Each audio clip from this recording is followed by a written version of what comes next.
ಸ್ನೇಹಿತರೆ ಎಲ್ಲರೂ ನಮಸ್ಕಾರ. ಮುರುಳಿ ಜೊತೆಗೆ ಸ್ವಾಗತ. ನೋಡಿ, ಇವತ್ತು ಶ್ರೀ ಸಾಯಿ ಗ್ರ್ಯಾಂಡ್ ಅಲ್ಲಿ ಈಗ ಮಸಾಲೆ ವಡೆ ಮಾಡ್ತಾ ಇದಾರೆ. ಈಗ ಬನ್ನಿ ನೋಡೋಣ ಇವರು ಮಸಾಲೆ ವಡೆ ಯಾವ ರೀತಿ ಮಾಡ್ತಾರೆ ಅಂತ ಬಿಟ್ಟು ತೋರಿಸ್ಕೊಡ್ತೀನಿ. ಸ್ನೇಹಿತರೆ ನೋಡಿ, ಈ ಮಸಾಲೆ ವಡೆ ಮಾಡ್ತಾ ಇದಾರೆ. ಮಸಾಲೆ ವಡೆ ಮಾಡೋದಕ್ಕೆ ನೋಡಿ ಹಸಿಮೆಣಸಿನಕಾಯಿ, ಚಕ್ಕೆ, ಶುಂಠಿ ಮತ್ತೆ ಬೆಳ್ಳುಳ್ಳಿ ಇಷ್ಟೊಂದು ತಗೊಂಡಿದ್ದಾರೆ. ಇದನ್ನೆಲ್ಲಾನು ಫುಲ್ಲು ಮಿಕ್ಸಿಯಲ್ಲಿ ರುಬ್ಕೊಂತಾರೆ. ನೋಡಿ ಕಡಲೆಬೇಳೆ ಇದನ್ನ ನೆನ್ಸ್ಕೊಂಡಿದ್ದಾರೆ. ಒಂದು 1 ಅವರ್ ಇದನ್ನ ನೆನ್ಸ್ಕೊಂಡು ಈಗ ಫಿಲ್ಟರ್ ಮಾಡ್ಕೊಂಡು ಈಗ ಗ್ರೈಂಡರ್ ಅಲ್ಲಿ ರುಬ್ಕೊಂತಾರೆ. ನೋಡಿ ಇದು ಕಡಲೆಬೇಳೆ ಮತ್ತೆ ಇದು ಇವೆರಡೂ ಒಂದೇ ಸತಿ ರುಬ್ಕೊಂತಾರೆ. ನೋಡಿ ಈ ಮಸಾಲೆ ಎಲ್ಲ ಹಾಕೊಂಡು ಈಗ ರುಬ್ಕೊಂತಾರೆ.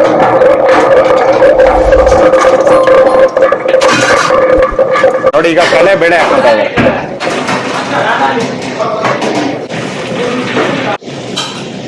ನೋಡಿ ಫುಲ್ ಎಲ್ಲ ಹಾಕೊಂಡು ಇದರಲ್ಲಿ ರುಬ್ಕೊಂತ ಇದ್ದಾರೆ. ನೋಡಿ ಇದು ಜಸ್ಟ್ ಒಂದು 50% ರುಬ್ಕೊಂಡು ತೆಗಿತಾರೆ. ಸ್ನೇಹಿತರೆ ನೋಡಿ ಇದೆಲ್ಲ ಫುಲ್ ರುಬ್ಕೊಂಡು ಜಸ್ಟ್ ಒಂದು 40 to 50% ರುಬ್ಕೊಂಡು ತೆಗೆದಿದ್ದಾರೆ. ನೋಡಿ ಅರ್ಧಂಬರ್ಧ ಈ ತರ ರುಬ್ಕೋಬೇಕಾಗುತ್ತೆ. ಈ ತರ ರುಬ್ಕೊಂಡ್ರೆ ವಡೆಗೆ ತುಂಬಾ ಚೆನ್ನಾಗಿರುತ್ತೆ. ಮತ್ತೆ ಇದು ಮಸಾಲ ಫಸ್ಟ್ ರುಬ್ಕೊಂಡಿದ್ದಾರೆ. ಮಸಾಲ ರುಬ್ಕೊಂಡು ಇದಾದ್ಮೇಲೆ ನುಣ್ಣಕ್ಕೆ ಆದ್ಮೇಲೆ ಇದನ್ನ ಕಡಲೆಬೇಳೆ ಹಾಕೊಂಡು ಇದನ್ನ ರುಬ್ಕೊಂಡಿರೋಂಥದ್ದು. ಫಸ್ಟ್ ಅದು ಪೇಸ್ಟ್ ಆಗಬೇಕು. ಚಕ್ಕೆ, ಶುಂಠಿ, ಬೆಳ್ಳುಳ್ಳಿ ಎಲ್ಲ ಇರುತ್ತಲ್ಲ, ಅದು ಸ್ವಲ್ಪ ಪೇಸ್ಟ್ ಆಗಿದ ನಂತರ ಕಡಲೆಬೇಳೆ ಹಾಕೊಂಡು ರುಬ್ಕೋಬೇಕಾಗುತ್ತೆ. ಸ್ನೇಹಿತರೆ ನೋಡಿ ಈಗ ಮಸಾಲೆ ವಡೆ ಮಾಡೋದಕ್ಕೆ ನೋಡಿ ಒಂದು ಅರ್ಧ kg ಅಷ್ಟು ಈರುಳ್ಳಿ ತಗೊಂಡಿದ್ದಾರೆ. ಈರುಳ್ಳಿ, ಕರಿಬೇವು ಸೊಪ್ಪು ಮತ್ತೆ ಹಸಿಮೆಣಸಿನಕಾಯಿ ಇದನ್ನ ಸಣ್ಣ ಕಟ್ ಮಾಡ್ಕೊಂಡು ಹಾಕೊಂಡಿದ್ದಾರೆ. ನೋಡಿ ಸ್ವಲ್ಪ ಶುಂಠಿ ಹಾಕೊಂಡಿದ್ದಾರೆ. ನೋಡಿ ಸ್ವಲ್ಪ ಪುಡಿ ಉಪ್ಪು,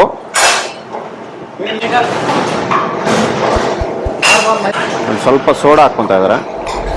ನೋಡಿ 1 ಚಿಟಿಕೆ ಸೋಡಾ. ನೋಡಿ ಅದರಲ್ಲೇ ಸ್ವಲ್ಪ ಬಿಸಿ ಎಣ್ಣೆ ಹಾಕೊಂತ ಇದಾರೆ. ಎಷ್ಟು ಒಂದು 50 ml ಬಿಸಿ ಎಣ್ಣೆ.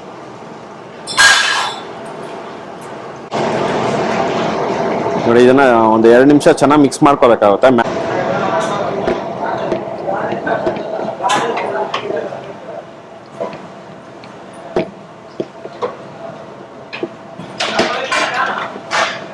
ಸ್ವಲ್ಪ ನೀರು ಬಿಟ್ಟಾದ್ಮೇಲೆ ಓಕೆ. ನೋಡಿ ಇದೆಲ್ಲ ಈರುಳ್ಳಿ ಎಲ್ಲ ಮ್ಯಾಶ್ ಮಾಡಿರ್ತಾರಲ್ಲ, ಅದು ಸ್ವಲ್ಪ ನೀರು ಬಿಡುತ್ತೆ. ನೀರು ಬಿಟ್ಟಾದ್ಮೇಲೆ ಈಗ ಕಡಲೆಬೇಳೆ ರುಬ್ಬಿರೋದು ಇದ್ರಲ್ಲಿ ಹಾಕೊಂಡಿದ್ದಾರೆ.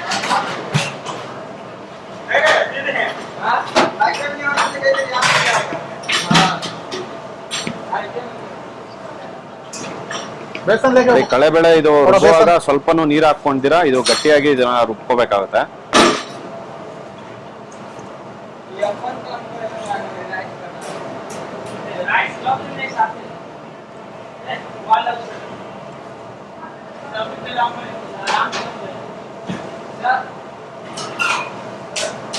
ನೋಡಿ ಈಗ ಇದರಲ್ಲಿ ಕಳ್ಳೆ ಹಸಿಟ್ಟು ಹಾಕೊಂತ ಇದ್ದಾರೆ ಸ್ವಲ್ಪ.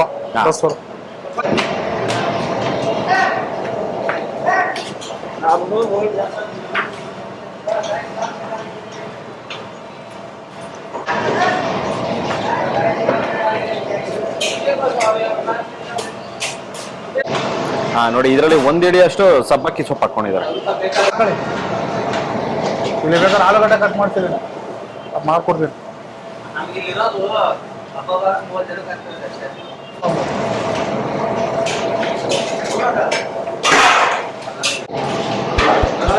ನೋಡಿ ಇದನ್ನ ಸಬ್ಬಕ್ಕಿ ಸೊಪ್ಪು ಹಾಕಿದ್ಮೇಲೆ ಒಂದು 3 ನಿಮಿಷ ಚೆನ್ನಾಗಿ ಮಿಕ್ಸ್ ಮಾಡ್ಕೊಟ್ಟಿದ್ದಾರೆ. ನೋಡಿ ಈಗ ಎಣ್ಣೆ ಕಾದಿದೆ. ಎಣ್ಣೆ ಕಾದ್ಮೇಲೆ ಈಗ ವಡೆ ಬಿಡ್ತಾ ಇದ್ದಾರೆ.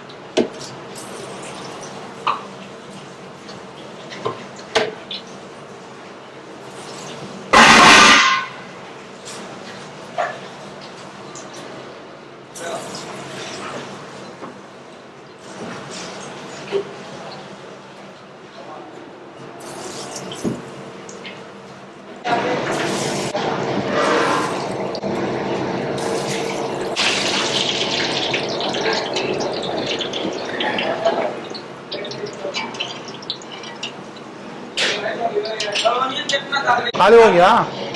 ನೋಡಿ ಹಾಫ್ ಬಾಯ್ಲ್ ಮಾಡಿ ಈಗ ತೆಗಿತಾ ಇದಾರೆ. ಮತ್ತೆ ಇಷ್ಟು ಹಾಫ್ ಬಾಯ್ಲ್ ಮಾಡ್ಕೊಂತಾರೆ. ಮತ್ತೆ ಬಾಯ್ಲು ಮತ್ತೆ ಒಂದ್ಸತಿ ಫುಲ್ ಬಾಯ್ಲ್ ಮಾಡ್ಕೊಂತಾರೆ. 3 ಲೀಟರ್ ಡಾಲು.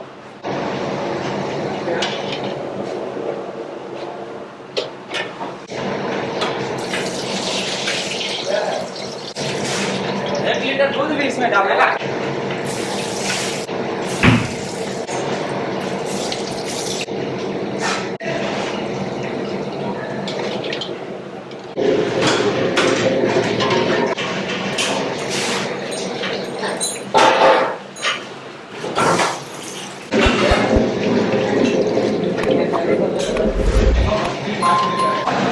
ನೋಡಿ ಇದೆಲ್ಲ ಒಂದ್ಸತಿ ನಾವು ಫ್ರೈ ಮಾಡ್ಕೊಂಡಿದ್ದಾರೆ, ಹಾಫ್ ಬಾಯ್ಲ್ ಮಾಡ್ಕೊಂಡು ಈಗ ಮತ್ತೆ ಫುಲ್ ಬಾಯ್ಲ್ ಮಾಡ್ಕೊತಾ ಇದ್ದಾರೆ.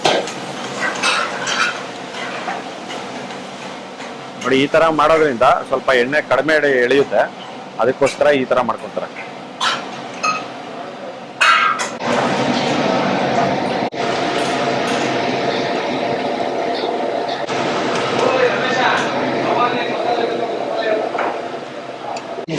ನೋಡಿ ಇದು 2ನೇ ಸತಿ ಇನ್ನ ಫ್ರೈ ಮಾಡಿ ತೆಗೆದಿದ್ದಾರೆ. ನೋಡಿ ಇಷ್ಟು ಮಾತ್ರ ಇದ್ರ ಬ್ರೌನ್ ಕಲರ್ ಬಂದಿದೆ, ಇಷ್ಟು ಮಾತ್ರ ಫ್ರೈ ಮಾಡಿ ತೆಗಿಬೇಕಾಗುತ್ತೆ. ನೋಡಿ ಮಸಾಲೆ ವಡೆ ರೆಡಿ ಆಗಿದೆ. ನೋಡಿ ಈಗ ಸರ್ವ್ ಮಾಡೋದಕ್ಕೆ ತಗೊಂಡು ಹೋಗ್ತಾ ಇದ್ದಾರೆ.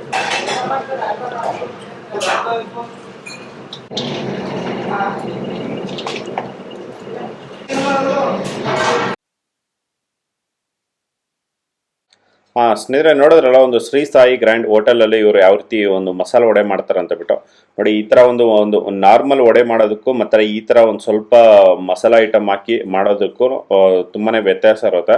ಇದಂತೂ ತುಂಬಾ ಚೆನ್ನಾಗಿತ್ತು. ನೋಡಿ ಒಂದು ಕ್ಯಾಟ್ರಿಂಗ್ ಆರ್ಡರ್ ಬಂದಿತ್ತು, ಆ ಕಾರಣಕ್ಕೆ ಅವ್ರ ಊಟದ ಜೊತೆಗೆ ಇದು ವಡೆ ಬೇಕು ಅಂತ ಕಾರಣಕ್ಕೆ ಅವರು ಈ ಥರ ಒಂದು ವಡೆ ಮಾಡಿಕೊಟ್ಟಿರೋವಂಥದ್ದು. ನೋಡಿ ಇದಂತೂ ತುಂಬಾ ಚೆನ್ನಾಗಿದೆ. ನೋಡಿ ನೀವಿನ್ನೂ ಒಂದ್ಸತಿನೂ ವಿಸಿಟ್ ಮಾಡಿಲ್ಲ ಅಂದರೆ ಒಂದ್ಸತಿ ವಿಸಿಟ್ ಮಾಡಿ ನೋಡಿ, ನಿಮ್ಗೆಲ್ಲರೂ ಸಖತ್ ಇಷ್ಟ ಆಗುತ್ತೆ. ನೋಡಿ ಮತ್ತೆ ನಿಮ್ಗೇನಾದರೂ ಕ್ಯಾಟ್ರಿಂಗ್ ಏನಾದರೂ ಬೇಕು ಅಂತಂದರೆ ನಿಯರ್ ಬೈ ಇರೋಂಥವ್ರು ನೋಡಿ ಈ ಹೋಟೆಲ್ ಅವ್ರ ಹತ್ರ ಕಾಂಟ್ಯಾಕ್ಟ್ ಮಾಡ್ಕೋಬೋದು. ನೋಡಿ ಈ ವಿಡಿಯೋ ನಿಮಗೆಲ್ಲ ಇಷ್ಟ ಆಗಿದೆ ಅನ್ಕೊತೀನಿ. ಇಷ್ಟ ಆಗಿದೆ ದಯವಿಟ್ಟು ಲೈಕ್ ಮಾಡಿ, ಶೇರ್ ಮಾಡಿ, ಸಬ್ಸ್ಕ್ರೈಬ್ ಮಾಡಿ. ಮುಂದಿನ ವಿಡಿಯೋದಲ್ಲಿ ಸಿಗ್ತೀನಿ. Thank you, bye by.